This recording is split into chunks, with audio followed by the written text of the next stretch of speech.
તો આ તરફ આપણે આગળ વાત કરીએ તો પહેલગામ આતંકી હુમલામાં મૃત્યુ પામેલા ભાવનગરના સ્વર્ગસ્થ પિતા પુત્રને મુખ્યમંત્રી ભૂપેન્દ્ર પટેલે શ્રદ્ધાંજલિ અર્પણ કરી છે. આપણે વાત કરીએ તો મુખ્યમંત્રી ભૂપેન્દ્ર પટેલે ભાગ્યોના ઘરે જઈને અને મૃતકના પરિવારજનોને સાંત્વના પાઠવી અને સંવેદનાઓ વ્યક્ત કરી હતી.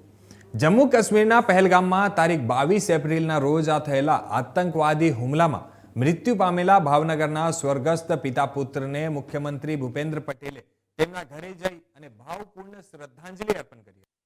ભાવનગરના કાળિયાબીડ વિસ્તારમાં આવેલા નંદનવન સોસાયટીમાં રહેતા યતીશભાઈ સુધીરભાઈ પરમાર અને તેમના પુત્ર સ્મિત યતીશભાઈ પરમારનું આતંકી હુમલામાં દુઃખદ અવસાન થયું છે અને તેમના મૃતદેહને મોડી રાત્રે ભાવનગર ખાતે લાવવામાં આવ્યા હતા અને મુખ્યમંત્રી ભૂપેન્દ્ર પટેલે હતભાગ્યોના ઘરે જઈ અને મૃતકના પરિવારજનોને સાંત્વના પાઠવી અને સંવેદનાઓ વ્યક્ત કરી હતી.